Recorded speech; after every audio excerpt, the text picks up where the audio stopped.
오늘날 우리가 사용하는 요한복음은 21장으로 이루어져 있지만 본디는 20장이 마지막 장이었습니다. 21장은 요한복음 기자의 제자들이 훗날 추가한 것입니다. 따라서 요한복음의 마지막 단락인 20장 30절과 31절은 이 책을 기록한 목적을 다음과 같이 분명히 밝히고 있습니다. 화면을 보시죠. 예수께서는 제자들 앞에서 이 책을 기록하지 않은 다른 표징도 많이 행하셨다. 그런데 여기에 이것이나마 기록한 목적은 여러분으로 하여금 예수가 그리스도요 하나님의 아들이심을 믿게 하고 또 그렇게 믿어서 그의 이름으로 생명을 얻게 하려는 것이다 라고 말이죠. 요한복음을 쓴 목적이 분명하게 드러나죠. 두 가지입니다. 하나는 예수께서 하나님의 아들 그리스도이심을 믿게 하는 것이고, 다른 하나는 그래서 예수의 이름을 힘입어 생명을 얻게 하려는 것입니다. 물론 이것은 요한복음만이 아니라 복음서 전체와 신약성서 전체를 기록한 목적이기도 하지요. 예수가 하나님의 아들 그리스도라는 고백은 십자가와 부활의 주님이 곧 하나님이시며 구원자라는 의미이고, 생명을 얻는다는 말은 단순히 이 세상에서 잘 먹고 잘 사는 것을 의미하지 않습니다. 요한복음이 말하는 생명은 구원 혹은 해방을 얻는다는 뜻입니다. 이게 무슨 말인지 한 가지만 생각해 보겠습니다. 오늘날 우리는 자연과학과 의술, 경제와 문화 등 모든 면에서 과거와 비교할 수 없는 높은 수준의 생명을 유지하고 있습니다. 그래서 우리의 삶의 질이 높아졌나요? 국내외를 막론하고 오로지 자기만 옳다며 서로 헐뜯고 상대를 죽이려 하고 전쟁과 폭력을 일삼고 허무와 두려움을 잊기 위한 중독에 사로잡혀 있습니다. 가히 귀신 들린 세상이라 하지 않을 수 없죠. 한 나라를 경영해 보겠다고 하는 대통령 선거에 나서겠다고 하는 사람들의 토론회를 보면 정말 쓴웃음이 나지 않을 수가 없습니다. 무엇을 어떻게 하겠다는 비전은 전혀 볼 수가 없고, 오직 상대방을 헐뜯고 흠잡고 어린아이보다도 못한 그런 이야기들로 서로를 공격하는 모습, 온갖 좋은 음식과 좋은 문화를 향유한다고 하면서도 칼 한 자루씩 품에 숨기고 있는 것처럼 언제 나를 건드리기만 해봐라 가만두지 않겠다라고 하는 그와 같은 태도로 살아가고 있는 우리들이 과연 생명이 무엇인지 알고 온전히 누리고 있기는 한 것인지 묻지 않을 수가 없습니다. 성서는 생명이란 하나님을 힘입어 누리는 것이라고 선언합니다. 그분이 창조주이기 때문이지요. 우리에게는 하나님의 형상이 있습니다. 그것은 거룩하고 선한 능력, 즉 살아있는 기운, 살아가는 에너지입니다. 그러므로 생명을 얻는다는 것은 생명 충만한 삶을 산다는 의미입니다. 비록 우리가 잘 살고 어느 때보다 생명 충만한 것 같지만 실제로는 죽음 지향의 삶을 살고 있지 않습니까? 그런 우리들을 향하여서 예수 그리스도의 십자가와 부활은 생명 충만한 삶으로의 변화가 곧 부활의 능력이라고 역설하고 있습니다.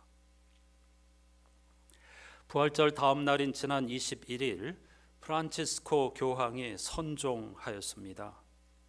개신교에서는 사람이 세상을 떠나는 것을 별세 혹은 하나님의 부르심을 받았다 이렇게 표현하지만, 천주교에서는 선종, 착할 선, 끝종 자를 써서 선종이라고 합니다.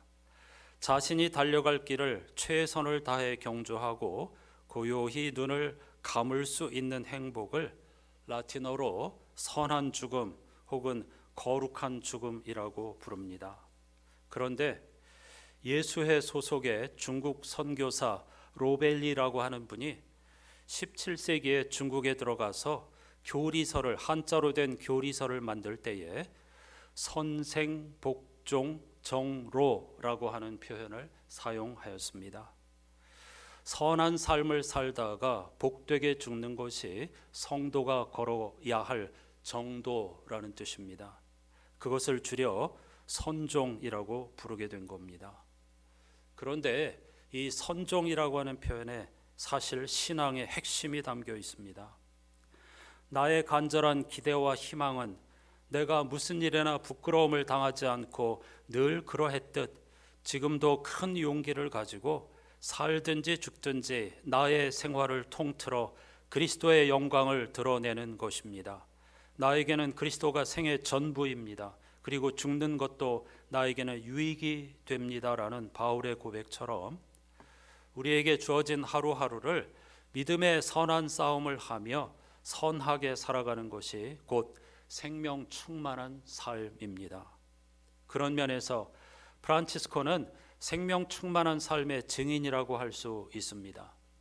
그는 14세기 이탈리아의 성자 프란치스코처럼 살고 싶어 교황이 된 후 자신의 이름을 프란치스코라고 정하였고, 과거 가톨릭 사제들이 사도 사제들의 잘못을 인정하고 고백하였으며 사회 경제적인 약자, 소외자, 타 종교인과 소수자까지도 품어 그들이 겪는 삶의 아픔을 자신의 아픔처럼 여기며 살았습니다. 가난한 이들의 성자로 불린 그는 황금 십자가가 아닌 철로 만든 십자가를 목에 걸고 다른 교황들이 터부시했던 자신의 늙어가는 모습과 휠체어를 탄 모습, 죽어가는 모습을 공개하였고, 죽어서도 목관에 누웠으며 묘비에는 프란치스코라고 하는 이름만 새기도록 당부하였습니다. 많은 이들이 그의 삶과 죽음을 기리고 있지만 모두가 그런 것은 아닙니다. 그가 재임할 때도 가톨릭 내부에서는 그를 못마땅하게 여기는 세력이 많이 있었고, 심지어 그를 가톨릭의 전통적 교리를 무시하는 이단이라고 공개적으로 정죄하는 추기경들도 있었습니다. 다음 달 초에는 새 교황을 선출하는 콘클라베가 열립니다. 콘클라베란 함께 문을 걸어 잠그다라는 의미 그대로 전 세계 80세 미만의 추기경들이 모여서 3분의 2 이상의 득표를 얻는 새 교황을 선출할 때까지 문을 걸어 잠그고 투표를 진행하는 방식을 의미합니다. 사람들에게 존경받는 추기경들이 모여 교황을 선출하는 장면을 여러분 상상해 보셨습니까? 얼마나 거룩하고 얼마나 경건한 모습일까요? 하지만 실제로는 세상 정치인의 모습과 거의 다를 것이 없답니다. 온갖 모략과 암투가 어지러이 춤추는 전쟁터이죠. 금년 연초에 개봉한 콘클라베라는 영화는 이런 현실을 사실적으로 묘사하고 있습니다.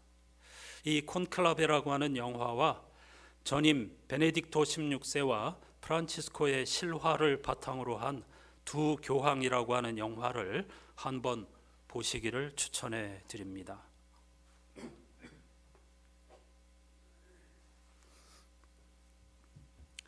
새 교황 후보로 거론되기도 하는 유흥식 추기경은 어느 대륙의 추기경이 새 교황이 될 것 같으냐는 기자들의 질문에 주님께는 동서양의 구분이 없다고 말했습니다.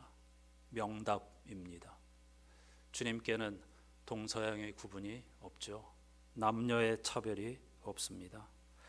프란치스코나 유흥식 추기경 같은 분들이야말로 생명 충만한 삶의 증인입니다.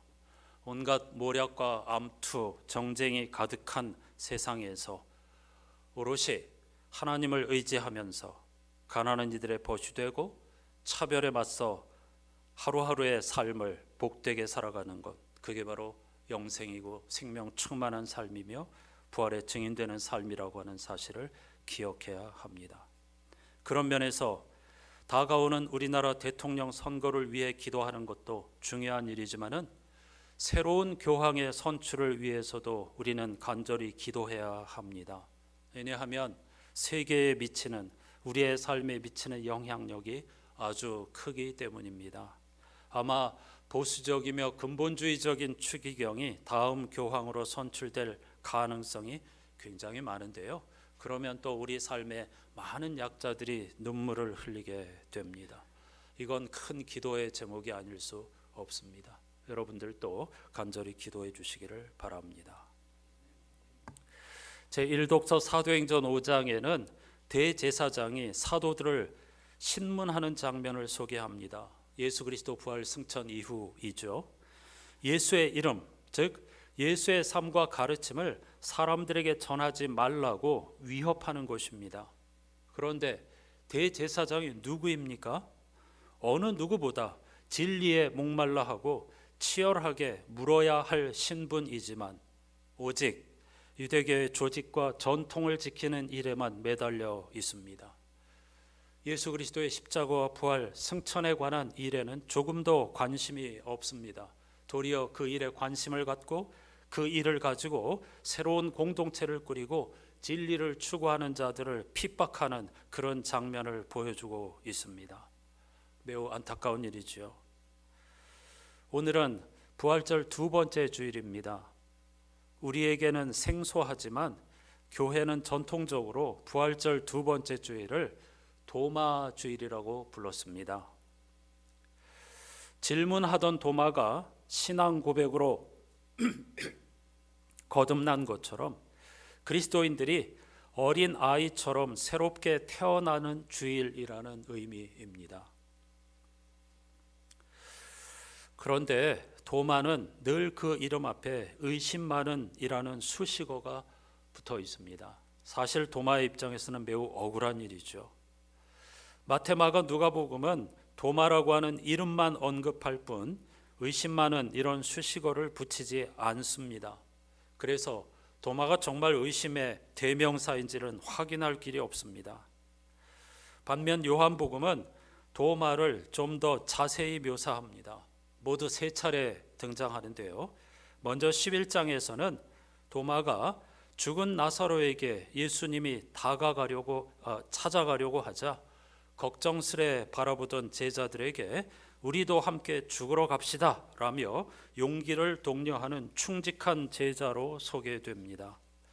자신은 스승과 운명 공동체이니 예수와 함께 죽음도 불사하겠다는 결의에 찬 모습을 보인 것이죠. 그런데 14장에서는 주님이 어디로 가신다고 자꾸 말씀하시는데 그게 어디인지 나는 잘 모르겠다면서 솔직하게 주님 앞에 질문하는 인물로 등장합니다. 우리도 그렇지 않나요? 어제까지 굳건한 신앙을 하다가도 순간순간 흔들리고 비틀거리는 우리의 모습 말입니다. 신앙생활이란 끊임없이 성장해 가는 게 아니라 의심과 질문과 시련의 부침을 겪습니다.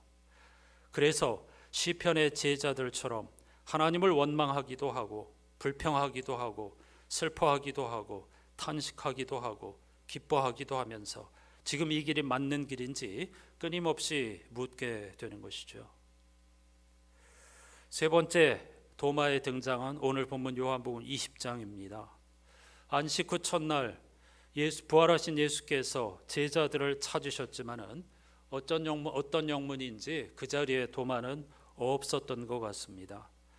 제자들이 도마에게 우리가 부활하신 주님을 만났다고 했지만 도마는 믿지 못하겠다고 했습니다.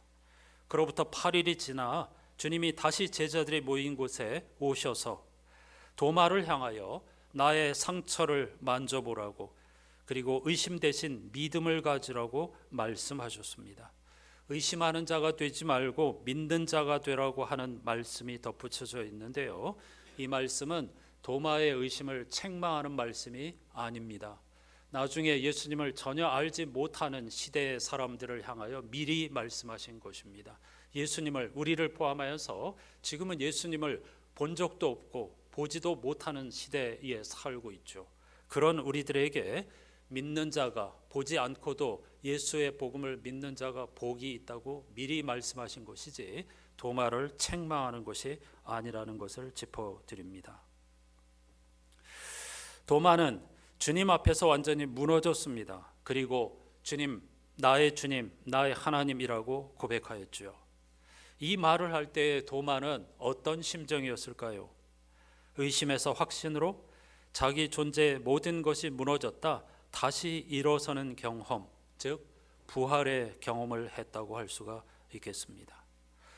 카라바조라고 하는 화가가 그린 의심하는 도마라는 그림을 잠깐 보시겠습니다. 카라바조는 명암의 마술사라고 불렸습니다. 그의 대부분의 그림은 이렇게 마치 무대 위에 있는 주인공이 스포트라이트를 받는 것처럼 배경화면은 완전히 어둡게 칠하고 그가 말하고자 하는 어떤 주제의 인물을 밝게 처리하는, 그래서 극대화시키는 그런 장면을 최초로 도입한 화가였고 후대의 화가들이 그의 이런 기법을 많이 보고 활용하였죠. 이 그림에 보면 도마가 예수님의 옆구리에 난 상처를 손으로 찔러보는 장면이 있습니다. 사실은 성서에는 도마가 예수님의 옆구리에 손을 넣어 확인했다는 구절은 없습니다. 주님이 넣어보라고 했고 도마는 나의 주님, 나의 하나님이라고 고백하였으니까요. 카라바조가 그려놓은 도마의 모습은 작가의 상상입니다. 하지만 그의 표현은 단순한 상상력을 뛰어넘습니다. 놀라운 건, 그리고 사람들이 충격을 받은 건 당시의 중세 이 성화에서 발견되는 성스러움이나 경건, 초월성 따위는 어디서도 찾아볼 수 없다는 사실입니다. 카라바조가 뭔가 질문을 하고 있는 것입니다. 당시 중세의 카톨릭 성직자들을 향하여서, 그리고 고위 권력자들을 향하여서 무언가 말하고 싶은 것이 있습니다. 여기 등장하는 인물들, 예수와 제자들이죠. 지독하게 사실적이고 현실적입니다. 이들의 시선은 모두 한 곳에 집중됩니다. 벌어진 옆구리는 날카로운 창상이 깊습니다. 하나님의 아들이라고 하는 이의 가슴과 얼굴은 창백하고 피곤한 기색이 역력합니다. 반면 제자들의 표정에는 스승에 대한 경외감은 고사하고 존경심도 찾아볼 수 없습니다. 마치 외과 의사처럼 상처만 집중하여 관찰합니다. 찌푸린 주름으로 순서가 되면 나도 한번 확인해 봐야 하겠다는 듯 도마 곁에 있는 제자들도 진지하게 예수님의 상처를 뚫어지게 바라보고 있습니다. 이 그림은 카라바조가 우리에게 이렇게 질문하는 것처럼 여겨집니다. 질문이란 불경한 것인가? 라고 말이죠. 못자국이 선명한 예수님의 손을 주목해 보십시오. 그분의 오른손은 상처를 자세히 볼 수 있도록 자신의 옷깃을 여미고 의심하는 도마의 손을 잡아 끌어 상처의 정확한 지점으로 인도합니다. 따라서 카라바조가 그리고 있는 예수 그리스도는 우리의 질문과 의심을 믿음으로 이끄시는 분입니다. 그리스도를 믿는다는 것은 무엇을 의미할까요? 카라바조의 그림 속 예수의 모습은 보잘것없어 보입니다. 창백하고 무척 피곤해 보이죠. 우리의 모습과 별로 다르지 않습니다. 그러나 이것이 바로 카라바조의 신앙 고백이 아니겠습니까? 그리스도의 참된 신성은 참 인간의 모습을 입은 것입니다. 그래서 아픔과 고통, 피곤함, 보잘것없음, 이런 것들이 모두 그리스도, 부활의 그리스도 안에 담겨 있습니다. 하나님의 신성을 한없이 비워낸 그리스도야말로 참으로 하나님의 아들이시라는 것이죠. 그리고 카라바조가 부활하신 예수 그리스도를 이렇게 비천한 모습으로 그리고 있는 것은 당대의 교회를 향한 날선 비판을 담고 있습니다. 사도행전 5장에 있는 대제사장의 모습처럼 당시에 권력을 탐하던 교회와 성직자들에 대한 비판적 메시지를 담고 있습니다. 16세기에서 17세기로 전환되던 시기는 중세에서 근대로 넘어가던 때였습니다. 당시 카라바조의 눈에 비친 교회의 모습은 본 모습에서 멀리, 본질에서 멀리 떨어져 있었습니다. 지금은 어떻겠습니까? 시대는 변하고 있지만 교회는 여전히 권력을 꾀하면서 복지부동입니다. 진리를 말하면 도리어 사도행전 5장의 대제사장들처럼 예수 그리스도의 삶과 가르침을 터부시하고 그리고 이단시하고 도리어 정죄합니다. 사람들이 교회를 향하여 질문하면 권위에 대한 도전으로 받아들이고 불경이며 불신앙으로 판정하기 일쑤입니다. 하지만 질문 없는 신앙은 언제나 위험합니다. 질문 없는 신앙은 자기의 옳음을, 신념을 지키기 위해 다름을 용납하지 않습니다. 종교이든 이데올로기이든 차이와 다름을 용납하지 않는 근본주의가 폭력적인 이유가 여기 있습니다. 유한한 인간이 모든 진리를 다 알고 있다고 말하는 것만큼 오만한 태도가 없습니다. 유한한 인간이 가진 진리, 깨달은 진리는 유한합니다. 그러나 이런 인간에게 질문은 미지의 세계를 여는 열쇠가 됩니다. 질문이란 더 깊은 세계를 더 깊이 이해할 수 있도록 안내하는 선한 통로가 되기 때문이죠. 우리가 사는 세상을 눈여겨보면 선과 악, 정의와 불의, 옳음과 그름이 불분명할 때가 무척 많습니다. 오늘 선이었던 것이 내일 악이 될 수도 있고 오늘의 정의가 내일 불의가 될 수도 있는 게 우리 사는 세상이죠. 세상의 어떤 것도 항상 당연하지는 않습니다. 그러므로 우리는 물어야 합니다. 하물며 신앙 생활에서 질문이 없다고 하는 것은 죽은 것이나 마찬가지입니다. 신앙을 향한 의심과 질문은 불신앙의 징표가 아니라 은총으로 가는 길이 됩니다. 질문하는 도마의 손을 잡아 상처 깊숙한 곳으로 인도하신 예수 그리스도, 그분이 우리의 주님이시며 우리의 구원자이십니다. 우리도 도마처럼 솔직해지는 것이 중요합니다. 때로는 주님과 함께라면 죽음도 불사할 수 있다라고 큰 소리 치다가도 이 길이 맞는 것입니까? 도대체 믿을 수가 없고 확신이 쓰지 않습니다 라고 의심하며 무너지는 것이 자연스러운 신앙의 길입니다. 우리는 그렇게 나약한 존재입니다. 하지만 신앙은 그것으로 끝나지 않습니다. 이렇게 질문과 회의의 숲을 지날 때에 부활하신 주님께서 우리의 손가락을, 질문을 당신의 상처 깊은 곳으로 인도하여 더 깊은 신앙의 길로 인도하실 것입니다. 그것이 도마의 질문이 우리에게 들려주는 핵심입니다. 그때 비로소 우리는 도마 주일의 목적처럼 아이와 같이 새롭게 태어났다는 것을 깨닫고 나의 주님, 나의 하나님이라고 고백하게 될 줄로 믿습니다. 이번 달 주보 체계집에 소개한 존 쉘비 스퐁 성공의 주교의 마지막 문장을, 오늘 책의 마지막 문장을 주보에 실었습니다. 자세히 소개하고 싶었는데 그렇게 하지 못한 것은 이 책의 번역이 매우 아쉽기 때문입니다. 번역이 매끄럽지 못해서 저도 깊이 이해하기가 참 어려웠습니다. 그의 마지막 문장 이렇습니다. 그래서 당신에게 청하기를 완전히 충만하게 살고 낭비하듯 사랑하고 당신이 될 수 있는 모든 것이 되고 세상의 모든 사람이 그렇게 되도록 하는데 당신의 삶을 걸라고 당부하고 싶습니다. 그것이 나로서는 하나님의 일부분이 되는 길이며 하나님의 일을 하는 것이고 예수의 제자가 되는 길입니다. 그리고 죽음 이후의 생명을 준비하는 길입니다 라고 말이죠. 놀라운 신앙 고백입니다. 예수께서 하나님과 하나가 되신 분이시기에 예수를 믿으면 우리도 하나님과 하나가 된다는 것입니다. 스퐁, 그의 신앙의 여정은 하나님과 하나 되기를 힘쓰는 것이었습니다.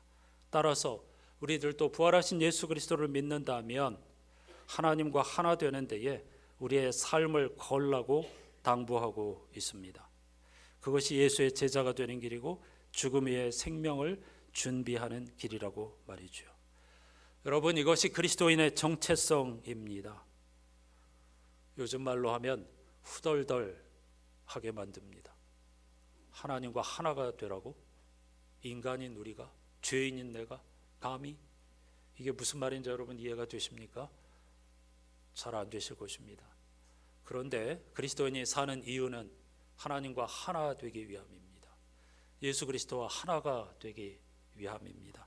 그게 요한복음의 기록 목적이고 그것을 생명을 얻는다, 이렇게 고백하고 있죠. 또 한 번의 부활절 절기 계속해서 이런 주제로 한 걸음씩 톱아 보도록 하겠습니다.